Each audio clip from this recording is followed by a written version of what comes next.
السلام علیکم ورحمۃ اللہ وبرکاتہ۔ بسم اللہ الرحمن الرحیم، الحمد للہ رب العالمین، والصلاة والسلام علی رسولہ الامین، نبینا محمد وعلی آلہ واصحابہ اجمعین ومن تبعهم بإحسان إلى يوم الدين، اما بعد، اعوذ باللہ من الشیطان الرجیم، بسم اللہ الرحمن الرحیم۔ والسابقون الأولون من المهاجرين والأنصار والذين اتبعوهم بإحسان رضي الله عنهم ورضوا عنه وأعد لهم جنات تجري تحتها الأنهار خالدين فيها أبدا ذلك الفوز العظيم۔ رب اشرح لي صدري ويسر لي أمري واحلل عقدة من لساني يفقهوا قولي رب زدني علما۔ اللهم صل وسلم على نبينا محمد صلی اللہ علیہ وسلم وبارک علیہ۔ محترم حاضرین اور خواتین، آج کے اس تذکرہ صحابہ رضی اللہ عنہم اجمعین کے درس میں آپ کے سامنے جس صحابی کا تذکرہ کرنا ہے وہ آپ صلی اللہ علیہ وسلم کے رشتہ دار ہیں، آپ کے اپنے گھر کے ہیں، اور جن کا لقب اسد اللہ یعنی اللہ کا شیر ہے۔ وہ کون ہے یہ؟ حضرت کچھ علی کہہ رہے ہیں، کچھ حمزہ کہہ رہے ہیں، علی یا حمزہ؟ چلو ہاتھ اٹھاؤ، علی کون؟ ہاتھ اٹھائیے ذرا، کون کون علی کہہ رہے ہیں؟ غلط ہے آپ، حضرت حمزہ رضی اللہ عنہ۔ حضرت علی کے اسد اللہ یعنی اللہ کا شیر ہونے کی جو بات آئی ہے وہ شیعوں کی طرف سے۔ حضرت حمزہ کا ایک اور ٹائٹل ہے، کیا ہے؟ سید الشہداء، شہیدوں کے سردار۔ یہ والا ٹائٹل کس کو دے دیا؟ نہیں، حسین کو رضی اللہ عنہ۔ اسد اللہ حضرت حمزہ کا ٹائٹل، یہ والا کس کو دے دیا؟ علی کو۔ حضرت علی کا مقام کم نہیں ہے، حسین رضی اللہ عنہ کا مقام کم نہیں ہے، ہم ان دونوں کا بھی تذکرہ کریں گے انشاءاللہ۔ ان دونوں کا مقام کم نہیں، لیکن کسی کا ٹائٹل اٹھا کر کے کسی کو دے دینا یہ ناانصافی۔ تم مانتے ہو کہ ہمارے امام ہیں، تو اپنے امام کا قد اونچا کرنے کے لیے تم غلط چیزیں کیوں منسوب کر رہے ہو امام سے؟ تو اسد اللہ حضرت حمزہ رضی اللہ تعالیٰ عنہ اور سید الشہداء حضرت حمزہ رضی اللہ تعالیٰ عنہ، انہی کا تذکرہ کریں گے انشاءاللہ۔ بہت زیادہ ان کے حوالے سے باتیں نہیں ہیں، لیکن جو باتیں ہیں وہ بڑی دلچسپ ہیں۔ نام کیا ہے؟ حمزہ۔ ابا کا نام؟ ابا کا نام عبد المطلب، مطلب نہیں، نبی صلی اللہ علیہ وسلم کی کیا ہے؟ چاچا ہے۔ اور کیا ہے؟ دو شریک بھائی، بارک اللہ فیکم۔ چاچا بھی ہیں اور دو شریک بھائی ہیں۔ کون ہے ان دونوں کی رضائی ماں؟ حضرت حلیم، دائی حلیمہ کیا ہوتا ہے جی؟ حلیمہ سعدیہ، حضرت حلیمہ سعدیہ رضی اللہ تعالی عنہا۔ اچھا، ایک اور صحابی ہے کہ جو نبی صلی اللہ علیہ وسلم کے رضائی بھائی ہیں، حضرت حمزہ تو ہی ہیں، ایک اور ہیں، انہوں نے بھی حضرت حلیمہ کے ہاں دودھ پیا ہے۔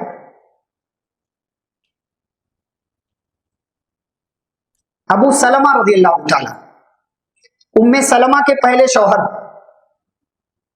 ام سلمہ رضی اللہ عنہ کے پہلے شوہر جنہوں نے سب سے پہلے ہجرت کی، ان کا نام بھی غالباً میں نے لکھا ہوا، ان کا بھی تذکرہ ہوگا۔ تو یہ تینوں دودھ شریک بھائی ہیں۔ تو حضرت حمزہ رضی اللہ تعالی عنہ سے نبی صلی اللہ علیہ وسلم کا دوہرا رشتہ ہے، ایک تو چاچا بھی ہیں اور دوسرے دو شریک بھائی بھی ہیں۔ اچھا، ایک اور رشتہ آپ لگا دو، دونوں دوست بھی ہیں۔ دوست کس حساب سے؟ تقریباً ہم عمر ہیں۔ حمزہ رضی اللہ تعالی عنہ نبی صلی اللہ علیہ وسلم سے بعض لوگوں نے لکھا 2.5 سال، بعض لوگوں نے لکھا 4 سال کے بڑے تھے بس۔ جیسے دو بھائیوں کے درمیان فرق ہوتا ہے عمر کا، عام طور سے 2 سال، 2.5 سال، 3 سال، 4 سال، ایسے ہی چچا بھتیجے کے درمیان اتنا ہی فرق تھا۔ تو یہ رشتہ بھی تھا اور دونوں کے درمیان بونڈنگ بڑی اچھی تھی، رشتہ اور تعلق بہت اچھا تھا۔ اب مکہ کا جو ماحول تھا، حضرت حمزہ رضی اللہ تعالیٰ عنہ پیدا ہوئے تو مکہ کے ماحول کے مطابق جو وہاں کی چیزیں تھی وہ انہوں نے سیکھا۔ اس میں تیر اندازی میں بہت ماہر تھے، تیر اندازی میں حضرت حمزہ رضی اللہ تعالیٰ عنہ بڑے ماہر تھے، اور ان کا معمول تھا کہ یہ روزانہ شکار پر جاتے تھے، روزانہ شکار پر اکیلے نکل جاتے تھے، گھوڑے پر بیٹھتے تھے، سر پر نکل گئے، جو شکار ملا پکڑ کر اسے لات مار کر کے لے کر آتے تھے، اور پھر جو ہے سب سے پہلے خانہ کعبہ میں پہنچتے تھے، گھر نہیں جاتے تھے، سیدھا خانہ کعبہ میں پہنچتے تھے، اور خانہ کعبہ میں پہنچنے کے بعد طواف کرتے تھے، طواف کے ساتھ چکر مکمل کرتے تھے، پھر آ کر کے مکہ کے صحن میں، حرم کے اندر صحن میں جو لوگ دوست ساتھی مکہ کے سردار مشرکین سب بیٹھے رہتے تھے، ان سے ملاقات کرتے تھے، پھر کہیں جا کر کے گھر پہنچتے تھے۔ یہ حمزہ رضی اللہ تعالیٰ عنہ کا تقریباً روز کا معمول تھا۔ مکہ کے بااثر لوگوں میں سے، بااثر لوگوں میں سے کس وجہ سے؟ کیونکہ سردار کے بیٹے عبد المطلب کے بیٹے ہیں حضرت حمزہ رضی اللہ تعالیٰ عنہ، تو سردار کا بیٹا بھی کیا سردار مانا جاتا ہے؟ سردار کا بیٹا بھی سردار مانا جاتا ہے، تو حمزہ رضی اللہ تعالیٰ عنہ مکہ کے سرداروں میں سے، رؤساء میں سے تھے۔ اچھا، یہ کل کتنے بھائی ہیں حمزہ؟ 10 بھائی۔ اچھا، یہ ساری باتیں میں جو بیان کر رہا ہوں یہ سب سیرت سے کنیکٹڈ ہیں، تو آپ اگر صحابہ کا بھی سن رہے ہیں تو سمجھ لو نبی صلی اللہ علیہ وسلم کی سیرت بھی سن رہے ہیں، اس لیے کہ صحابہ کا تصور نبی کے ساتھ ہے، اگر نبی نہ ہو تو صحابہ بھی نہیں ہے، تو صحابہ کی جو گفتگو ہوگی اس میں تقریباً آدھی گفتگو نبی صلی اللہ علیہ وسلم کی زندگی کے حوالے سے، تو کہیں نہ کہیں کنیکشن رہے گا، نبی صلی اللہ علیہ وسلم کی سیرت بھی آئے گی، اسی لیے آپ اپنا علم بھی بڑھاتے رہیں اور تھوڑا تھوڑا آپ بھی بولتے تھے۔ تو یہ 10 بھائی تھے حضرت حمزہ رضی اللہ تعالیٰ۔ چلو میں یہی پوچھ لوں، ان 10 لوگوں میں سے 5 لوگوں کا نام کوئی بتائے گا؟ صرف 5، 10 نہیں، بہت آسان ہے۔ نمبر 1 چلو حمزہ ہی، دوسرے عباس، تیسرے ابو طالب، چوتھے عبداللہ، 5ویں ابو لہب، 5 ہو گئے۔ ہاں، اس کے علاوہ بعض لوگوں نے لکھا زبیر، حارث، غیداق اور مقوم، سفار، کئی ایک نام لوگوں نے لکھے ہوئے ہیں، تو 10 نام ہیں۔ اچھا، ان کی 6 بہنیں تھیں، حضرت حمزہ رضی اللہ تعالیٰ عنہ کی 6 بہنیں تھیں، ایک بہن جو سب سے زیادہ مشہور ہے، نبی صلی اللہ علیہ وسلم کی پھوپھی، کیا نام ان کا؟ صفیہ رضی اللہ تعالیٰ عنہ۔ تو یہ 16 بھائی بہن حضرت حمزہ رضی اللہ تعالیٰ عنہ۔ مکے کے ماحول کا تذکرہ میں نے کر دیا، نبی صلی اللہ علیہ وسلم کو نبی اور رسول بنایا گیا، اور نبوت کا پہلا، دوسرا، تیسرا، چوتھا، 5واں 5 سال گزرے۔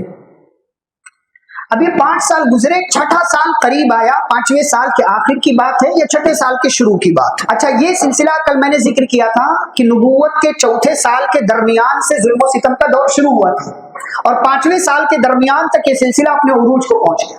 تو نبوت کا 5واں سال وہ ہے جس میں بہت زیادہ ستایا گیا۔ نبی صلی اللہ علیہ وسلم کو کیا کیا کہا گیا؟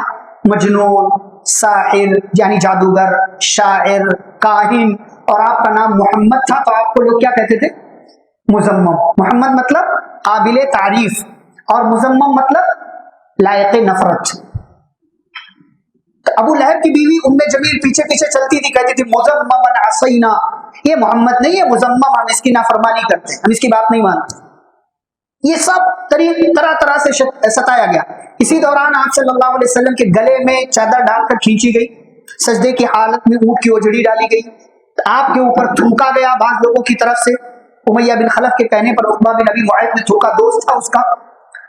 یہ سلسلہ چل رہا تھا، اور ابو جہل بھی ہر طریقے سے ستانے میں پیش تھا۔ ایک دن، اور ابھی اسلام کمزور ہے، مسلمان کمزور ہے، دونوں کمزور ہیں، اسلام بھی مسلمان بھی، ہر طریقے سے ستائے جا رہے ہیں۔ ایک دن پیارے نبی صلی اللہ علیہ وسلم کو چوٹی کا ایک علاقہ، مکہ کا اوپری علاقہ تھا جہاں عبداللہ بن جدعان نام کا بندہ رہتا تھا۔ وہ بندہ بڑا اچھا تھا، نیک تھا، وہاں سے پورا مکہ نظر آتا تھا۔ آپ اگر مکہ دیکھیں نا تو مکہ کیسے ہے، آج کی صورتحال نہیں، پہلے زمانے مکہ ایسے تھا، ایسے تھا مکہ، یعنی آس پاس اونچائی ہے، اور جہاں خانہ کعبہ وہاں کیا ہے، گہرا ہے، اسی لیے سیلاب آتا تو سارا پانی خانہ کعبہ میں آ جاتا تھا، اور اسی لیے مکہ والوں نے دوبارہ بنایا بھی تھا اس کو، کہ پانی کی وجہ سے دیواریں کمزور ہو گئی تھی اور گرنے کا اندیشہ تھا، تو ایسے پورا تھا. تو یہ اس کا مکان جہاں تھا عبداللہ بن جدعان کا، وہاں سے پورا حرم کا ایریا نظر آتا تھا. وہاں سے کوئی بھی گزرے، کوئی بھی وہاں موجود ہے تو نظر آتا تھا. انسان کی آنکھ کام کر رہی تو پہچان لیتا تھا کہ کون ہے. تو ابو لہب کی ملاقات ہو گئی حرم کے آس پاس نبی صلی اللہ علیہ وسلم سے. تو اس نے ستایا، گالیاں دی، الٹا سیدھا کہا، برا بلا کہا. نبی صلی اللہ علیہ وسلم کچھ پلٹ کر جواب نہیں دیا، کچھ بھی جواب نہیں دیا. بعض لوگوں نے لکھا کہ پتھر بھی مارا جس سے آپ صلی اللہ علیہ وسلم کے جسم سے خون نکل گئے. یہ سارا منظر عبداللہ بن جدعان کی لونڈی مکان سے دیکھ رہی تھی. اور عبداللہ بن جدعان کا مکان کہاں ہے پتہ ہے؟ مکہ سے باہر آپ نکلے تو اسی راستے پر مکان تھا. مکہ میں آپ انٹری کریں اس طرف سے تو وہی مکان پڑتا تھا. اب حمزہ رضی اللہ تعالیٰ عنہ اس موقع سے حرم میں نہیں ہے، مکہ میں نہیں ہے، شکار کے لیے گئے ہوئے تھے. وہاں سے واپس آ رہے تھے حمزہ رضی اللہ تعالیٰ. راستے ہی میں عبداللہ بن جدعان کی لونڈی مل گئی. پوری اسٹوری سنا دیا اس نے کہ آپ کے بھتیجے کے ساتھ آج ابو جہل نے کیا کیا. اتنا سننا تھا، گرچہ اسلام قبول نہیں کیا ہے بھی حمزہ رضی اللہ عنہ نے، لیکن بھتیجے کی محبت نے جوش مارا کہ میرے بھتیجے کو ستا. اور عرب بڑی غیرت والے تھے، بڑی غیرت والے تھے. آپ کو پتا ہے ایک ایک بات پر ان کے درمیان لمبی لمبی جنگیں چلتی تھی. 40 سال تک لڑائیاں ہوتی غیرت کی وجہ سے. میری عزت پر، گھر کی عزت پر کیچڑ اچالا ہے، تمہاری خیر نہیں. ایک معمولی سی بات پر لڑ لیا کرتے تھے. تو نبی صلی اللہ علیہ وسلم کے تعلق سے یہ بات سنی حمزہ رضی اللہ تعالیٰ عنہ نے تو سیدھا حرم پہنچے. کمان اٹھایا ہوا ہے اور جو ہے پہنچے سیدھا ابو جہل کے سر پر سوار ہو گئے اور اسی کمان سے کھینچ کر اس کے سر پر مارا. زخم آ گیا، خون بھی نکلا. اب ابو جہل کون سے قبیلے کا ہے؟ قریش کا ہی ہے، لیکن اس کی ایک شاخ بنو مخزوم کا ہے. اور نبی صلی اللہ علیہ وسلم کس سے ہیں؟ بنو ہاشم سے. سب قریش قبیلے سے نکلے ہوئے. تو نبی صلی اللہ علیہ وسلم کا خاندان بنو ہاشم، اس کا خاندان بنو مخزوم. اس کے لوگ بھی آس پاس بیٹھے ہوئے سب بھڑک گئے، ارے یہ کیا کر رہا ہے؟ آتے ساتھ ہی سیدھا مار دیا ہمارے آدمی کو، ہمارے خاندان کے آدمی کو. سب غصہ ہو گئے، اٹھ گئے، ایسا لگا لڑائی ہو جائے. تو مکہ والے بدماش ہونے کے باوجود ان کی خوبی تھی کہ اپنی غلطی مان لیا کرتے تھے. ابو جہل نے کہا نہیں، یہ کرنے کی ضرورت نہیں ہے، واقعی میں نے اس کے بھتیجے کو بہت برا بھلا کہا. اور ساتھ ہی اس موقع سے حمزہ رضی اللہ تعالی عنہ نے یہ اعلان بھی کیا تو میرے بھتیجے کو پریشان کرتا ہے، حالانکہ تجھے معلوم ہونا چاہیے کہ میں بھی اپنے بھتیجے کے دین پر ہوں، میں بھی اپنے بھتیجے کے دین پر ہوں. یہ جملہ حمزہ رضی اللہ تعالیٰ عنہ نے بھتیجے کی محبت میں، غیرت میں، جوش اور جذبے میں کہہ دیا تھا، لیکن اللہ نے زبان سے نکلے ہوئے ان کے ان الفاظ کو ان کے دل تک پہنچایا. اور دل گزرنے کے ساتھ ساتھ حضرت حمزہ رضی اللہ تعالیٰ عنہ نے دل سے بھی اسلام قبول کر لیا. اب جس دن سے انہوں نے اسلام قبول کیا، اسلام مضبوط ہو گیا. یعنی پہلے جو کمزوری تھی اس کمزوری کا گراف ڈاؤن ہوا، اس کمزوری میں کمی آئی، طاقت میں تھوڑا سا اضافہ ہوا. یہاں تک کہ کون مسلمان ہو گیا؟ حضرت عمر رضی اللہ تعالیٰ عنہ کا تذکرہ ہم آگے کریں گے. حضرت حمزہ مسلمان ہو گئے. اب ان کے مسلمان ہونے کے بعد جیسا کہ میں نے کہا اسلام اور مسلمان مضبوط ہوئے. اس کے بعد کے کیا حالات آئے بہت زیادہ تفصیلات نہیں ہیں، لیکن پھر فوراً کیا ہو گیا تھا؟ ہمارے ملک کے حساب سے بات کریں تو لاک ڈاؤن لگ گیا تھا مسلمانوں کے لیے. 3 سال کے لیے کہاں چلے گئے؟ گھاٹی میں. نبوت کے 6 سال انہوں نے اسلام قبول کیا، نبوت کے 7ویں سال گھاٹی میں جانا پڑا. تو 7واں سال، 8واں سال، 9واں سال، 3 سال یہ گزارا گھاٹی میں. تو ظاہر سی بات ہے کوئی واقعہ ہے ہی نہیں. کیا ہوا؟ بس وہاں کی مجبوری، وہاں کی پریشانی، وہاں کی تکلیف. نبوت کے 10ویں سال محرم کے مہینے میں باہر نکلے تو خدیجہ رضی اللہ عنہ کی وفات ہو گئی، ابو طالب کی وفات ہو گئی. نبی صلی اللہ علیہ وسلم طائف گئے. مطلب یہ سارا چل رہا ہے، بہت زیادہ واقعات نہیں ہیں. ہجرت کی باری آئی تو حضرت حمزہ رضی اللہ تعالیٰ عنہ مدینہ ہجرت کر گئے. اور جو لوگ بالکل شروع میں گئے ان میں ایک نام حضرت حمزہ رضی اللہ تعالیٰ عنہ، اس لیے کہ شروع میں کون گیا؟ جس کے پاس ڈیرنگ تھی وہی لوگ شروع میں گئے. جیسے ابو سلمہ، مضبوط خاندان، حضرت عمر مضبوط خاندان، حضرت حمزہ مضبوط خاندان. شروع میں وہی لوگ ہجرت کر کے گئے جو جن کا بیک اپ مضبوط تھا. تو حمزہ رضی اللہ تعالیٰ عنہ بھی انہی لوگوں میں سے تھے. پھر مدینے پہنچنے کے بعد ہجرت کا پہلا سال گزرا، دوسرا سال آیا تو اس سال نبی صلی اللہ علیہ وسلم نے 1-2 لشکر صحابہ کی قیادت میں روانہ کیا. مطلب معمولی سی جھڑپ ہوئی، تھوڑی موڑی لڑائی ہوئی. ایک جو ہے سریہ بھیجا نبی صلی اللہ علیہ وسلم نے سیف البحر نام کا، اس میں حمزہ رضی اللہ تعالیٰ عنہ کمانڈر بنا کر کے بھیجے گئے تھے. لیکن اصل جو چیز آئی وہ آئی جنگ بدر میں.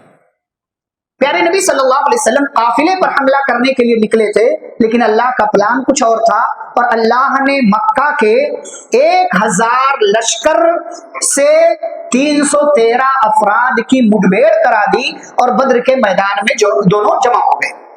اب بدر کے میدان میں جب پہنچے تو پہلے ہی ایک بندہ حوض پر قبضہ کرنے کے لیے آ رہا تھا، اس کو حمزہ رضی اللہ تعالیٰ عنہ نے قتل کر کے شہید کر دیا. اب عربوں کا دستور تھا کہ میدان جب سج گیا، لڑائی شروع ہونے والی ہے، تو عربوں کا دستور تھا کہ پہلے آمنے سامنے 1-1 2-2 کر کے لڑائی ہوتی تھی. ایسا نہیں کہ ایک بارگی سب لوگ حملہ کریں. تو 3 لوگ آئے مشرکین کی طرف سے، عتبہ، شیبہ اور ولید بن عتبہ. عتبہ، شیبہ اور ولید بن عتبہ. عتبہ شیبہ دونوں بھائی ہیں اور ولید بن عتبہ عتبہ کا لڑکا. تینوں آئے میدان. ان تینوں نے پکارا کہ آؤ میدان میں بھائی، آؤ لڑائی شروع کرتے ہیں.